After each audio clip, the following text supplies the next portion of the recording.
grand ah ñu ngi tuub de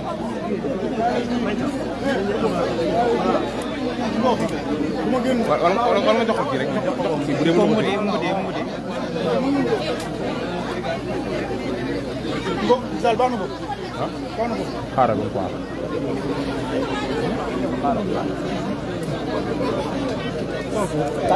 mu ngi ñëw kay camarade xool ma boole Nour téléphone bi lancé na Boja jëlal ay photo jëlal ay photo jëlal ay photo Nour yaa ngi ci sool booy génn booy yaay wàññi leen seen kaddu yi point de presse moo ngi démarré wàññi leen seen kaddu wàññi leen seen kaddu point de presse moo ngi démarré s'il vous plaît wàññi leen seen kaddu yi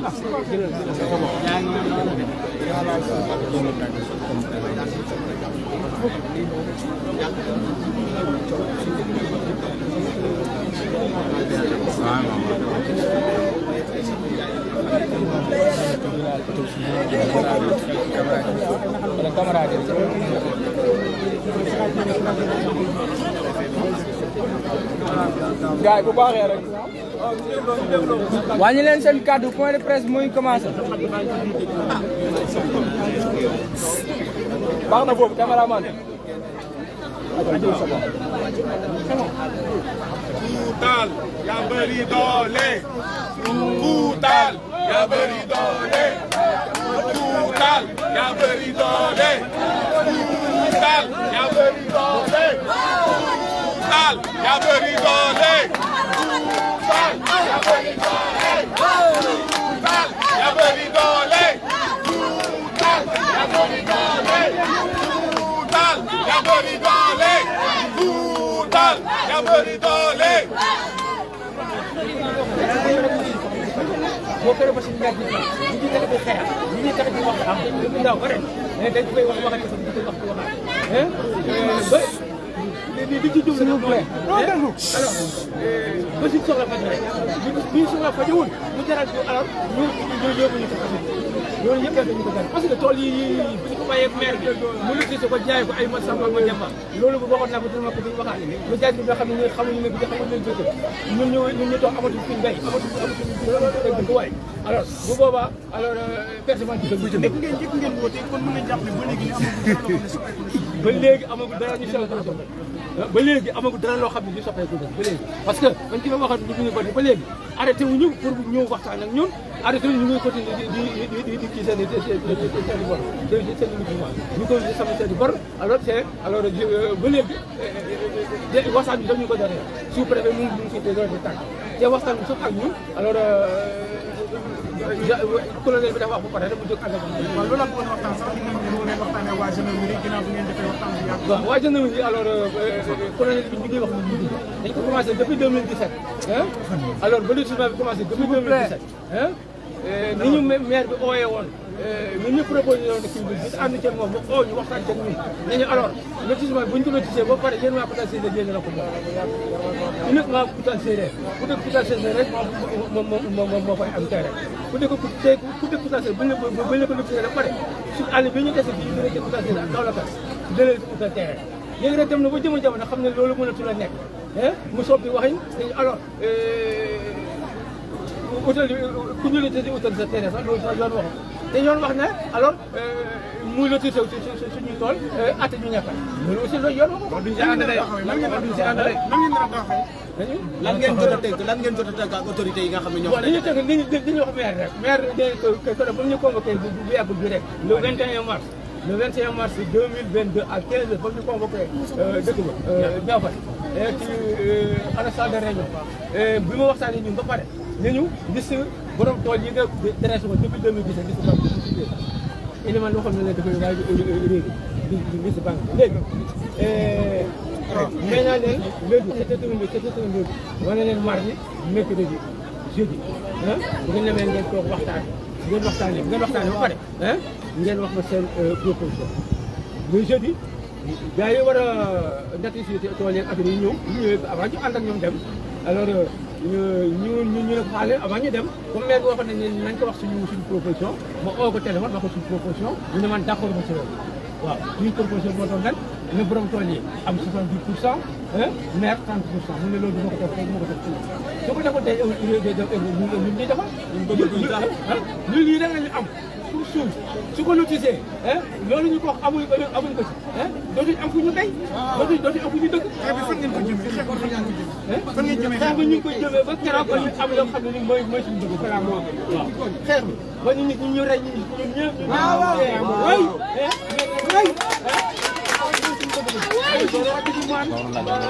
ñu passement conseil moo suñu suuf fii ñu ko créé man dafa ko def pour ñu toog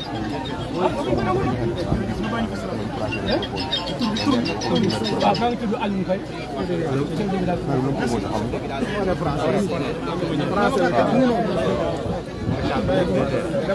loolu la waxoon nag loolu la waroon wax.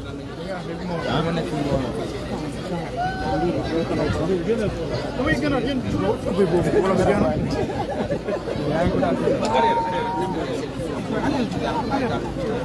waaw comme fii la xoolal si mbooloo bi nekk dafa fekk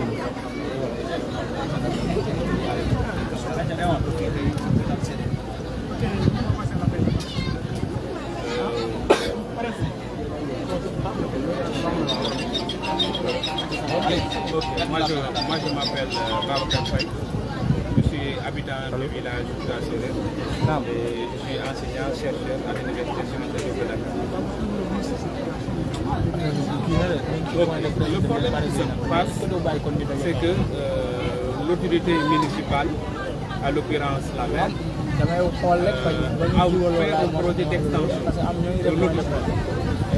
Et dans ce projet d'extension de lotissement, il a mis de façon générale, alors que nous, donc de ce fait, les gens qui avaient demandé le lotissement ne sont pas habitants de ce gens-là. Donc de ce fait, ne nous concernait pas. Alors que quand le décret est sorti, on a mis dans les terres de Koutaséré, ce qui montre qu'ils ciblent nos terres pour les lotir. Alors que nous ne sommes pas d'accord parce que les populations sont des agriculteurs, sont des pauvres qui ne dépendent que de l'agriculture. Ils récoltent leur moisson, donc le mil qu'ils ont, c'est ça qu'ils vont vendre. Donc pour acheter du riz, pour acheter de l'huile et pour vivre. Maintenant, si on met en place un projet de lotissement, c'est-à-dire qu'on condamne ces populations qui ne vivent que de l'agriculture. Donc, si on fait un projet d'extension pour le village, qu'il n'y a que 101 concessions qui sont demandées. Mais le reste, on va faire ça comme domaine agricole communautaire. Moi, j'ai fait 2 propositions de domaine agricole communautaire qui sont là, qu'on n'attend que des financements. Et on la met sur la table de la mairie pour qu'il finance ce projet d'agriculture. Donc, de ce fait, on attend que lui, au lieu de venir accaparer nos terres, il n'a qu'à venir financer nos projets agricoles. Donc, de ce fait, pour permettre aux populations de survivre. Parce que cela veut dire que depuis lors, rien n'a changé. C'est-à-dire que rien n'a changé. Il vaut une discussion. Et dans cette discussion, on lui a dit la proposition, c'est-à-dire le village veut 70% des terres qu'il va lotir. Et lui, il n'obtiendra que 30%. Et que ce n'est pas tout. Ce que les populations du village ont besoin. Le reste, on va le mettre en domaine agricole pour les exploiter. Alors que dans cette proposition, il dit net, il ne veut pas. Donc s'il ne veut pas cette proposition, nous aussi, on rejette toute proposition que la maire veut nous proposer. Oui, on vient de rencontrer les officiers. L'officier, ce qu'il a dit que lui, il est là pour jouer un rôle d'intermédiaire, parce que pour gérer la paix. Nous lui avions convié que nous sommes là pour la paix. Et il a dit que, donc il a entendu notre doléance, donc il va nous soumettre aux autorités administratives, notamment le préfet, le sous-préfet et le gouverneur. Et après, ils vont nous convoquer pour qu'on puisse discuter. Et donc, dans ces discussions, nous, on lui avait dit que c'est clair. Ce qu'on veut, c'est qu'ils arrêtent de mettre des bornes dans nos champs. Parce qu'on veut préparer l'hivernage. Il est temps de préparer, de défricher et commencer l'hivernage. Ce qu'on réclame, c'est qu'ils arrêtent avant toute discussion. Et dans ces discussions, nous, on ne bougera pas. Donc, de fait, on lotit pour le village et le reste, on le maintient pour l'agriculture. Parce qu'on ne vit que de ça. À nous en continuer jusqu'à la mort. Parce que c'est une question de vie et de mort. C'est ça qui nous permet de vivre. C'est une question de vie et de mort. Donc de fait, on va aller jusqu'au bout. Parce que comme les autorités sont là pour juger, et que nous sommes là pour toutes les listes, on va attaquer aussi ce dossier en justice. Parce qu'on ne va pas les laisser.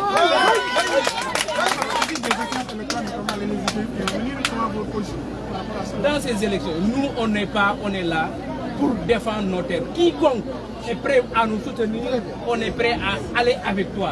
Maintenant, on n'est pas là avec n'importe quelle couleur. Mais même si auparavant, on soutenait quelqu'un. Parce que ce quelqu'un-là était là, à notre côté, à écouter nos doléances, donc raison pour laquelle. Et c'est ça qui fait mal à la mairie. Parce que nous avions un soutien, donc de fait, et les gens n'ont pas voté. Parce que c'est des échéances électorales. Chacun a le droit de choisir qui voter. Maintenant, après les échéances électorales, donc, on doit laisser tout de côté et il faut politiser nos champs. Et vous savez pas, imaginez 4 bergers. C'est pour qui les bergers? Les populations, les populations rurales n'ont pas besoin de bergers. Et 1390 parties. C'est pour qui? C'est pas pour les populations du village. Quoi qu'on dise, les bergers, c'est pour les riches. Les 1300, c'est pour les riches. Alors que nous ne sommes pas de pauvres. Donc il faut nous appauvrir. Même si l'État augmentait à 10, multiplié par 10 l'aide qu'il faisait, donc de fait, il n'a qu'à le venir verser ici chez nous. Parce que donc, nous allons tous mourir de faim. Mon salaire, moi je suis enseignant à l'université. Ce que je gagne, donc je ne peux pas le partager avec tout le monde. Ce que je peux soutenir, qu'il y ait développement agricole au niveau du village. Et s'il y a développement agricole au niveau du village, ça ne ferait que ma fierté. Et je suis prêt à écrire n'importe quel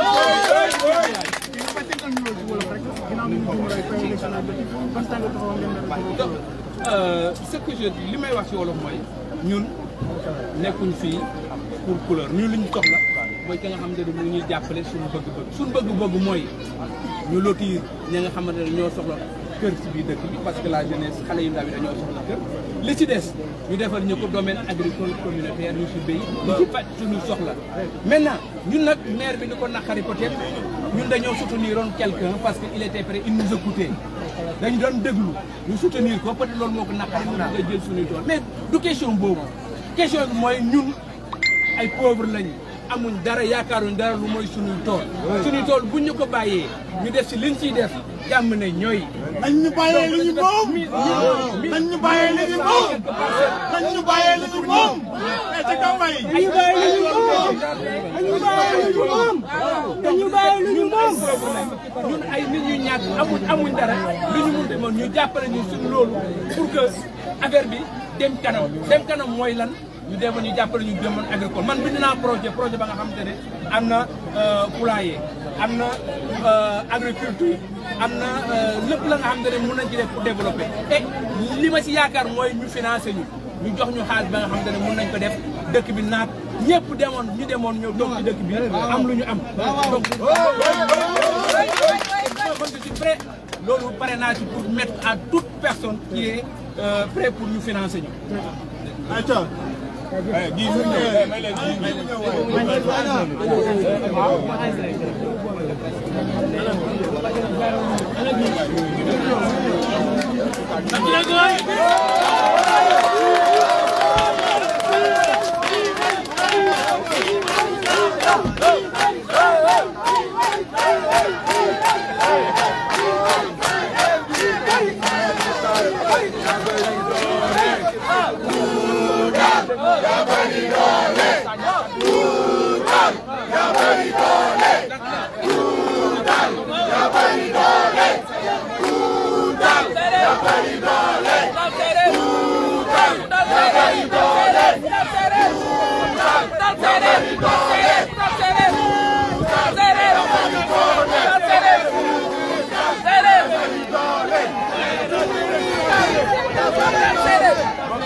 Pour la chanson, un peu plus compliqué. Je sais très bien qu'on est à côté de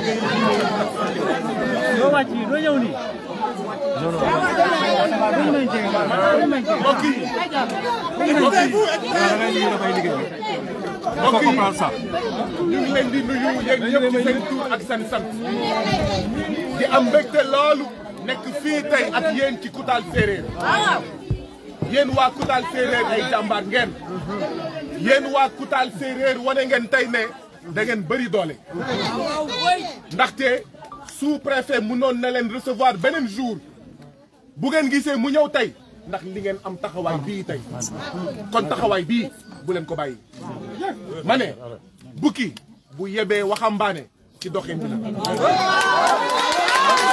leen am taxawaay bu ñàkk fayda ndaxte suuf si seen suufu baay ak ndey la seen suufu maam la seen suufu maamaati maam ñun nag waa FRAPP yéen nañu invité balaay invitation bi ngeen yónnee délégation suñu màkkaan bu nekk ci Dakar ñu déglu leen gis seen këyit ñu seet ko ñu setantal ko ñu xam ne xel mënul nangu nga jël suufu béykat golo di béy baabun di dundee ñeneen bu ko jëriñoo moo tax tey ñu ñëw fii ma ne même ñoom buñ fi naroon toog fii ba suba fii la ñuy toog ak yéen li tax nag ma toog ci biir oto bi lenn rek laa doon bañ manifestation yi bu amee dañuy fexe ba njëkk ma jàpp parce que dañuy wax ne buñ ma jàppee rek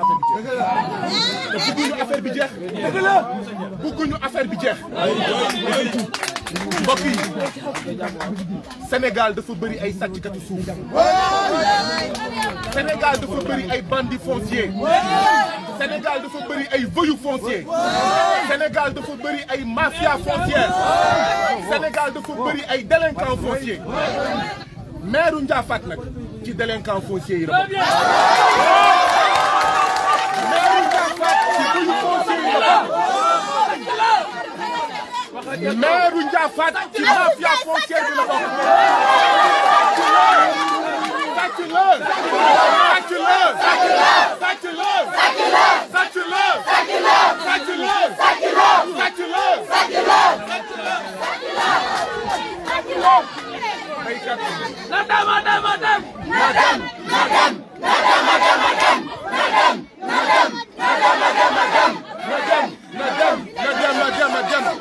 mbokk yi Sénégal boo buggee am xaalis pexe bu gën a gaaw ngir am xaalis du football de du bëre de du jënd ak jaay de mooy nangu suufu béykat ak politiciens yu bëri seen campagne yi ñu ngi koy financé ak suufu béykat ak comme élection yaa ngi ñëw ñu bëgg a teg loxo ci seen suuf ngir am xaalis bu ñu campagne duñ ko nangu tey duñ ko nangu ëllëg duñ ko nangu duñ ko nangu duñ ko nangu duñ ko nangu duñ ko nangu duñ ko nangu duñ ko nangu duñ ko nangu Koutal Séeréer Koutal Séeréer Koutal Séeréer Koutal Séeréer Koutal Séeréer Koutal Séeréer Koutal Séeréer mbokk yi xam naa ne ñun waa FRAPP li ñu gis ngeen gis balaa maa dee ñu ne dañuy def lotissement suñu suuf def si juma def si almer def si terrain football ngir jaxase ñu ngir nax ñu foog ne ñun buñ ñu waxee ne dinañ si def juma dinañ toog noppi foog ne ñun ndaw yi bu ñu waxee dinañ si def terrain football dinañ toog noppi waaye loolu ay naxe la noo mu ne jël suufu béykat nga ne dañ ciy def ñeenti tool loolu xel mën na ko nag ma ne monsieur le maire madame le maire jigéen la ak gouvernement bi li waroon nekk seen yitte mooy naka lañ leen di joxee jiw bu doy ak jiw bu baax naka la ñuy fexee jox leen machine u njiikaay yu doy naka la ñuy fexee ba jox leen machine u mbéy yu doy naka la ñuy fexee ba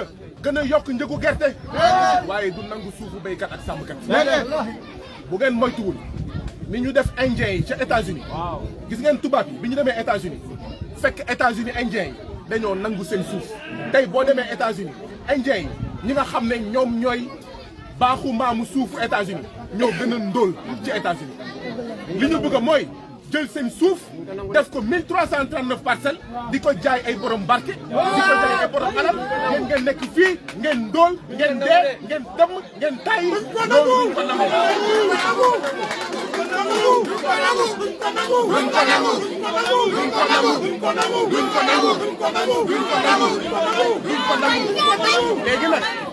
léegi nag ñun suñu xel dal na ndaxte yenn saa yi nga dem dëkk di jàppale waa dëkk bi ci xeex gendarme ñëw rek ñu daw. ah déedéet yenn saa yi nga dem ci dëkk ñu invité la nga dem fekki leen pour xeex ñu ngi sous-préfet ñu daw yéen nag ay jàmbaar ngeen. ñun ay sëtu salmon lañ. ma ne yéen ay sëtu salmon ngeen. kontaan nañu ci yéen. kontaan nañu ci yéen. taxawaay bii nag bu leen ko bàyyi. bu ngeen yox-yoxi wee gars yi jël seen suuf seddoo wax ji nag mooy waaw lii lu ko fi jaroon lu ëpp fukki auto gendarme jógee Kaolack ndax béykat léegi nag wax ji mooy ndax ki jiite gendarmerie Kaolack dañ ko dig ay pàcc ci 1339 parcelles. Ça c'est clair, ça c'est clair. ndax sous-préfet dañ ko dig ay pàcc. Ça c'est clair. C'est très clair. ndax préfet ak gouverneur dañ leen dig ay pàcc ci 1339 parcelles yi ba tax ñu mobiliser gendarme yi yëpp pour ñëw xoxatal leen tiital leen. lii nag bu ngeen dawulee du ñu daw. ma ne bu ngeen dawulee du ñu daw. fekk yaa ngi am ful ak fayda ñun ñu ànd ak yéen ak ful ak fayda. lu mu leen jaral yéen ñun dinañu ko jaral. dama ne sàcckatu suuf lu mu ko jaral pour aaki moo suufu Koutal Séeréer ñun waa Koutal Séeréer nañu jaral lu ko ëpp.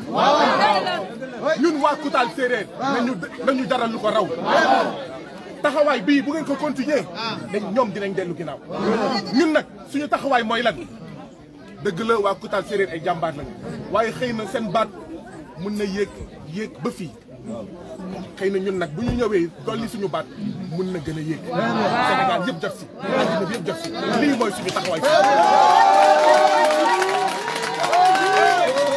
ma ne réew moo xam ne dafa bëgg a moom boppam ci wàllu lekk warul aaki moo suufu béykat dafa war a dooleel béykat warul néewal doole béykat warul néewal doole sàmmkat. tey jii nii ñu ngi ne Ukraine am na guerre ñu ngi naan Afrique dina am jafe-jafe pour lekk bu ñu moytuwul. waa jamono jooju da nga war a dooleel béykat wala néewal doole béykat. lii du cëru madame le maire lii du cëru ministre de l'urbanisme ndaxte ministre de l'urbanisme moo signé moo joxe autorisation. Macky Sall gestul waa Koutal Séeréer président Macky Sall gestul waa Koutal Séeréer waa Koutal Séeréer Sénégal la ñu bokk. waa Koutal Séeréer dañoo am ay droit waa Koutal Séeréer dañoo war a sàmm seen àq ak seen yelleef dañoo war a respecter seen sañ-sañ.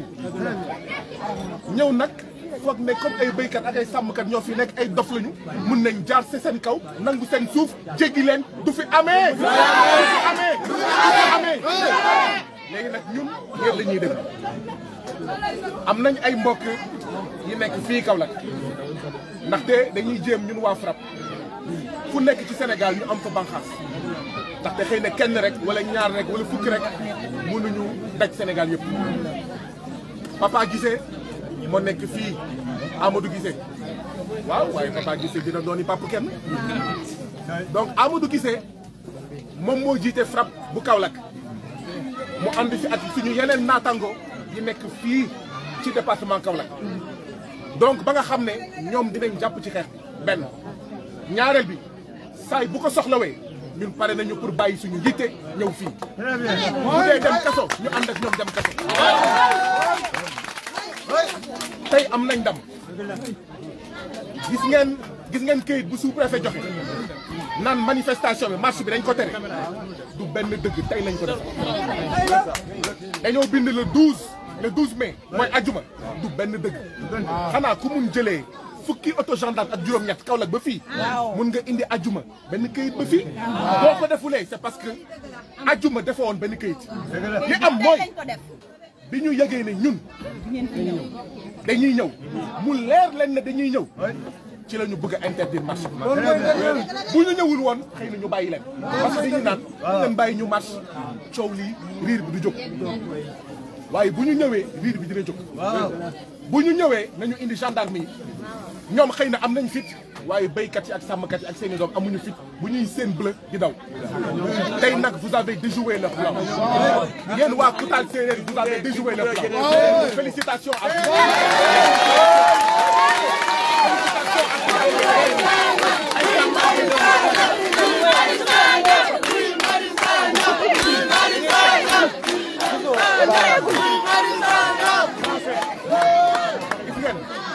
xeex bi nag jeexagul de bu ñu jàpp ne tey am nañ ndam rek ñu nelaw ndaxte lii ndam la de su leen wax leneen waxul dëgg gendarme yi dañoo ñëwoon pour dóor ñu dañoo ñëwoon pour jàpp ñu defuñu ko ndam la sous-préfet tey dafa naroon toog këram lekk ceebu jën naan ataaya ba pare di xaar dig yi ñu ko dig ci parti yi nga xam ne war na ko jot lu tax ma ne xeex bi jeexagul mooy am na dëkk bu ñuy woowee Médina Wandifa mooy croisement Diaroumé ci Bounkiling maire bi dañ ko fal mu def lotissement dëkk bi jënd kër fu ñuy naan Almadi 2 ñaari étage mooy monsieur le maire Malang Seni Fati député maire Malang Seni Fati balaa moo falu maire amul woon sax charrette borom charrette yi ñoo ko doon jël di ko yóbbu mu nekk maire fu mu nekk nii oto bi bu la rombee nga tëj say bët parce que ngay am kersa bu ngeen demee këram da ngay naan kii xanaa doomu Macky Sall moo fi dëkk kon moytu leen de am nañ benn mbokk bu bokk FRAPP moo jiite collectif pour la défense des intérêts de Médina Wandifa ñu ngi xeex depuis ay at contre lotissement boobu jàpp nañ ci ay muskalaf jàpp nañ ci ay mag yoo xam ne mot nañ ma bàyyi Médina Wandifa ñu tëj leen weer Kolda ñun dem nañ Médina Wandifa monsieur le maire ay mbokkam ñi mu àndal ci wàllu politique di ñu sànni xeer ngir bañ ñu ñëw fa ñu ne leen dañ fiy dugg te dañ fiy wax seen sàccum suuf bii ngeen nekkee ñun dinañ ko wax donc moytu leen de moytu leen li dal Médina Wandifa mën na leen dal am na beneen dëkk bu ñu woowee Niaguis ca Casamance ñoom itam la même chose monsieur le maire falu mu def lotissement ndaw yi jóg ñu jàpp si ñeent 6 mois de prison 6 mois de prison kenn àttewu leen ñun dañoo obligé waa FRAPP ñu ne leen bu ngeen leen àttewul ñun dinañ def marche ba ci buntu kaso bi boobu la ñu tiitee ñu bàyyi leen donc moytu leen de bëri na ay maire yoo xam ne ci sàcc suuf la ñuy teddee commune de Mbadakhoune ci la bokk commune de Mbadakhoune ci la bokk pour financer campagne dañuy jël suuf golo di bëy baabul di dundee moo war a jeex ma ne Koutal Séeréer di bëy baabul di dundee du fi amee Koutal Séeréer di bëy baabul di dundee du fi am ma ne monsieur le sous-préfet doo fi amee PAC commandant de brigade de la gendarmerie bu Kaolack doo fi amee PAC monsieur le préfet doo fi amee PAC gouverneur doo fi amee PAC monsieur le ministre de l'urbanisme bu dee dañ la dig suuf bi doo fi amee PAC. Nous sommes venus ici, nous membres du FRAPP, nous membres de FRAPP département Kaolack, nous membres du secrétariat exécutif national du FRAPP, pour exprimer toute notre solidarité à nos compatriotes sénégalais de Koutal Séeréer, à nos braves, dignes et patriotes compatriotes de Koutal Séeréer, qui ont aujourd'hui administré la preuve que seule la lutte libère. Aujourd'hui, vous avez administré qu'un peuple debout, qu'un village debout, aussi petit soit le nombre, peut déplacer des montagnes. Vous avez déplacé le sous-préfet jusqu'ici, alors qu'il ne voulait pas vous recevoir, qu'il ne voulait pas discuter avec vous, alors qu'il a fait interdire votre manifestation, une interdiction illégale et illégitime. Bravo, bravo, digne, patriote et brave population de Koutal Séeréer. Nous sommes fiers de vous.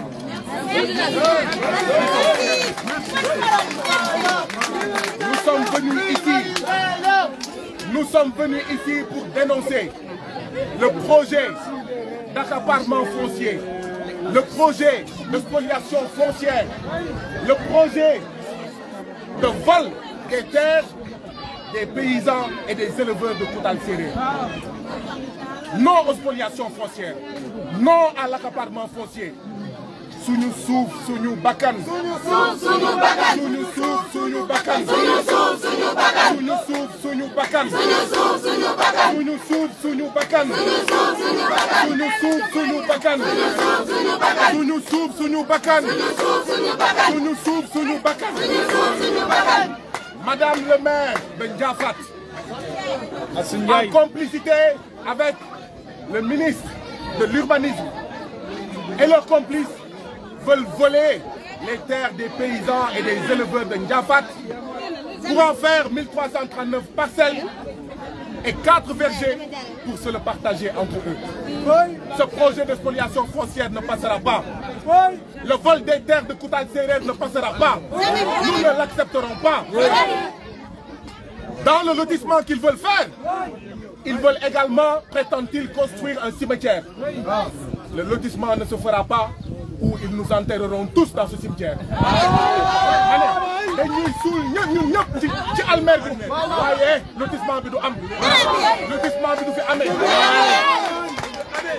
Aujourd'hui, où le Sénégal n'est pas autosuffisant sur le plan alimentaire, pour atteindre l'autosuffisance alimentaire, il faut renforcer les paysans et les éleveurs. Et non les déposséder de leurs terres. Et non leur voler leurs terres.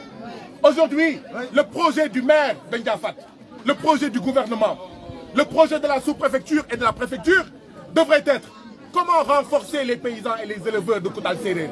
Comment leur donner suffisamment de semences de qualité. Comment leur donner suffisamment de machines agricoles de qualité. Et comment relever les prix de l'arachide et des autres spéculations. Et soutenir les projets agricoles locaux. Nous n'accepterons pas ici qu'à Koutal Séréer, qu'on déshabille Koutal Séréer pour donner à Modou, à Fatou ou à Mohamed. Du fi amee. Nous nangu ñu simi Koutal Séréer ngir jox ay doxandem yoo xam ne d'accord dañoo jàpp ne ñun ay golo lañu ñoom ay babu lañu du fi amee. Nous vous félicitons, nous vous remercions. Merci. Mais attention, aujourd'hui nous avons gagné une bataille, mais la guerre n'est pas encore finie. Guerre bi jeexagul de. Tey benn xare rek la woon. Xare bii nag ñoom bu ñu amoon ndam dina jafe ñun ñu gagné guerre. Waaye comme tey am nañ ndam suñu doom yi suñu sët yi fi nekk xam nañ ne war nañ respecter gendarme waaye waruñu ko ragal. Koutal Séréer bu nekkee ci dëgg war nañ respecter gendarme waaye waruñu ko ragal war nañ respecter jox cër sous-préfet waaye waruñu ragal sous-préfet. Il était important aujourd'hui de dire, et c'est le message qu'a lancé aujourd'hui Koutal Séréer, nous devons respecter nos compatriotes gendarmes qui sont aussi fatigués que nous, qui sont aussi opprimés que nous. Mais nous n'avons pas à avoir peur d'eux, surtout quand on veut nous opprimer, quand on veut voler nos terres. Nous devons du respect au sous-préfet. Mais nous n'avons pas à avoir peur, surtout quand le sous-préfet est complice d'une expropriation foncière, complice d'un plan de vol des terres de Koutal Séréer. Nous avons gagné la bataille d'aujourd'hui, la guerre continue. Nous ne voulons pas que ce qui est arrivé au Lébou de Dakar arrive au Séréer de Koutal. bëgguñu li nga xam ne moom la ñu def Lébou yi ca Dakar nga xam ne ñu ngi Wakaam Ngor Yoff di fa sonn boo fa demee nga gis ne dañoo sonn foofu ñoom ñi nekk ci bopp réew mi di aaki moo seen suuf loolu la ñu bëgg a def fii. Nous ne voulons pas que ce qui est arrivé au Lébou de Dakar arrive aux habitants de Koutal Séréer. Et donc, vous pouvez avoir la certitude que le FRAPP vous soutiendra jusqu'au bout dans cette lutte pour l'autosuffisance alimentaire, dans cette lutte pour sortir de la pauvreté les habitants de Koutal Séréer, dans cette lutte contre l'oppression des habitants de Koutal Séréer, dans cette lutte contre l'accaparement foncier, contre le vol des terres de Koutal Séréer. Nous irons avec vous jusqu'au bout.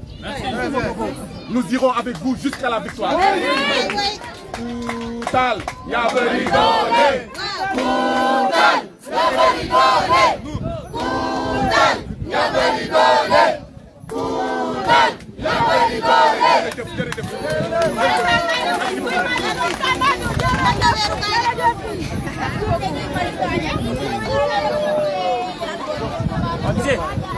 Bien frère, camarade. Koutal Séréer mer ko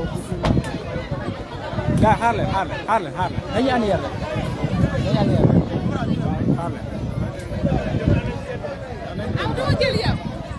On a un appel urgence. Un appel urgence.